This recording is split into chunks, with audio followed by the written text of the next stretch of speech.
Sneaky tip. Some websites are very useful for gauging how the market is in any particular area, as they are used by most realtors as an advertising platform. Check and see when the property was first advertised and how many views the advert has attracted. This may indicate whether the property is unrealistically priced, if it has been advertised for a longer than usual time period and has high views, for example, or it may indicate the photos do not accurately depict the property's general overall condition. A photo does not always capture the finer details or faults in a room, for example, due to the zoom level used or light conditions. At the very least, a property that has not sold after a long period of exposure to the market is a property that may have bargain down potential. Other issues to be aware of when dealing with rating values. Realtors love the puffery of their trade and may try and confuse you about RV, CV, QV terminology. Do not be fooled.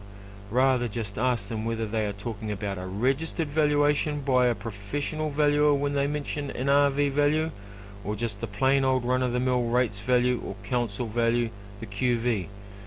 Most realtors work around the QV, rates value, the council value, all the same thing. It's all gobbledygook talk that can make you feel inferior, when in fact it is not as complex as they would have you believe. Another QV or rating value issue to keep in mind when looking at properties is the fact that some properties may be overvalued due to the fact they have not been well maintained, and as such the property is not up to the taken for granted average condition when applying a widespread QV, CV, RV average value. Or whilst vacant damages occurred, i.e. all the plumbing, copper pipes, wiring and hot water cylinder have been flogged by some blighter. Thus the sale price may have been much lower than the QV, RV, CV. Essentially, if you have a number of poorly maintained or damaged properties in the same street or area, this can drag down the adjoining property values, when in fact these properties are much more orderly. So it is possible that some QV values do not properly reflect the better maintained and well kept properties in the same area. Another example is if you have 10 flats all the same in a block, all side by side and all built to the same specification, and the floor plan, let's say a property investor had purchased and rented out 6 or 7 of these 10 flats, not caring to maintain any over a period of say 10 years, then sold all 6 or 7 at the price offered on the day, keeping in mind their poor condition, then as an owner of any of the 3 or 4 flats left, your perceived values are going to suffer, as it will be assumed by most that your flat or flats are only worth as much as the rundown flats that were just sold. Further, consider this, that even in a block of 10 flats all the same, all in a row, some flats will have features the others don't, i.e. 2 will be on the end and have no neighbouring flat, for example. Yet QV generally treats all flats or units as having the same value, when in fact the end flats may offer more privacy, etc. So the QV, CV, RV value really is just a value that does not necessarily accurately reflect these common anomalies. Only a walk through registered valuation or an understanding that some properties that seem to be the same may, when viewed, have superior characteristics, thus have the potential to attract more value than others seemingly the same. Be aware this is not always reflected in the recent sales records or the QV, RV, CV. It should be noted that legislation in the recently updated Unit Titles Act does infer that rating valuations for units should be done independently of each other. Whether this eventuates is yet to be seen, but if you have reason to believe your unit should be of a different value to other similar units, then this is a matter to take up with your local council. Terms in summary: CV, council valuation, capital value. Both really are the same. QV, usually the same as the council and capital value. RV, rates value, same as the QV and CV. RV, registered valuation, not the same. LV, land value, usually appears on a rates notice, is the valuation given to the bare land without improvements. Improvements plus the LV equals the CV, RV, QV. That is the capital all-up value of the property. So if the land is worth $5 and the house, sheds, etc., the improvements $10, then the capital value of the entire property is $15. Do not add the land value to the capital value. Rather, you subtract the land value from the capital value to get the value of the improvements. Do not confuse the registered value with the rateable value. Remember, the registered value is a value done by a registered property valuer that has visited the property. The capital value is what the council and QV figure the property is worth all up. New to real estate, first time purchaser? Then this is most likely the most valuable tip you will ever get. Note, it is a personal opinion. My name is not important. I hold a national certificate in retailing and have sold many different products at various stages of my life.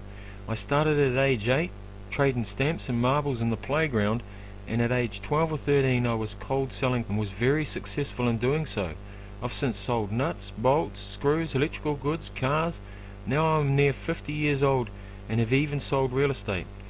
Be aware that it is standard procedure for an agent to offer you a copy of the Real Estate Agents Authority New Zealand Residential Property Sale and Purchase Guide.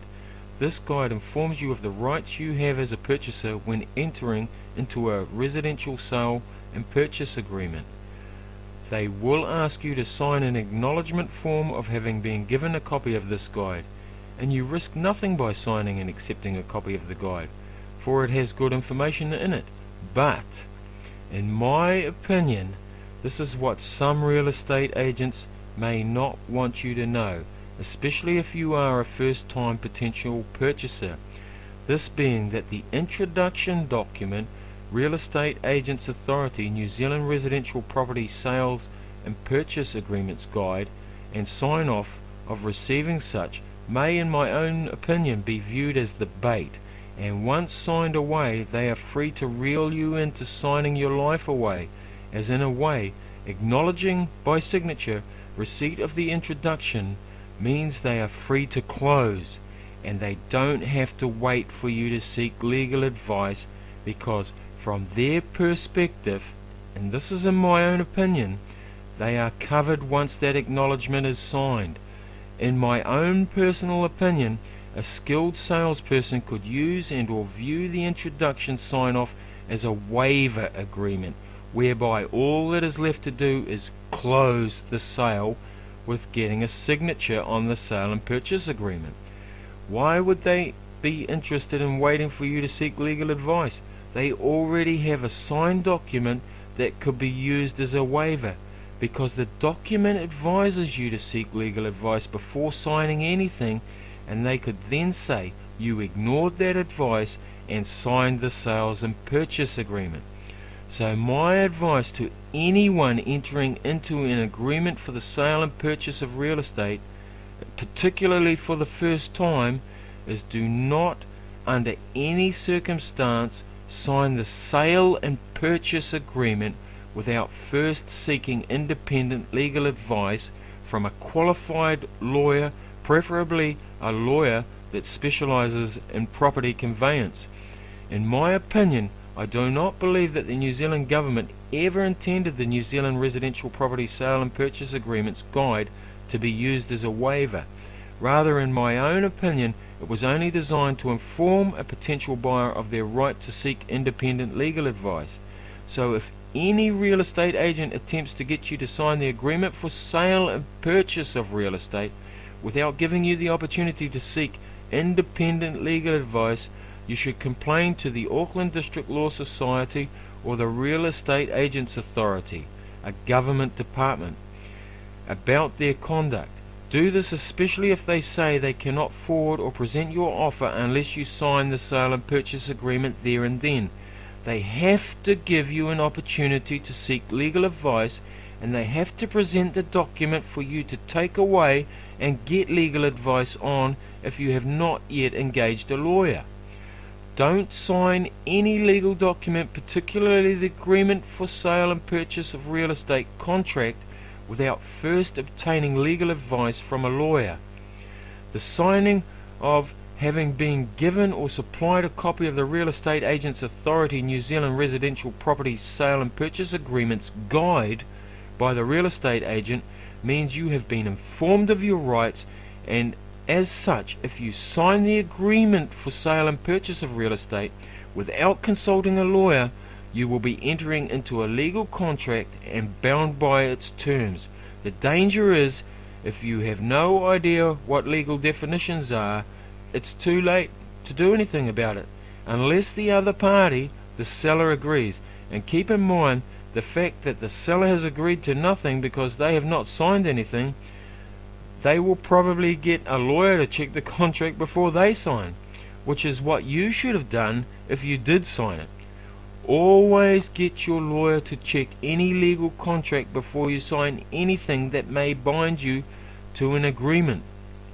Because the agent has proof that you have been given and received information about your rights, you are vulnerable, especially if it is outside of normal working hours or on a weekend or public holiday, or if you have not yet engaged a lawyer. You should be very careful and not sign anything until you have engaged your own lawyer and had them go over the details of the contract and explain the terms of the contract to you.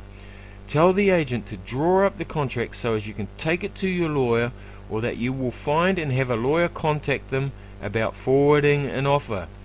Real estate sale and purchase agreements are complex contracts. My advice to you is engage a lawyer before signing up. Big sneaky tip: if you have signed a sales and purchase agreement, you can still cancel or withdraw the offer, but only if the seller has not yet received the offer, or if the seller has not yet accepted the offer.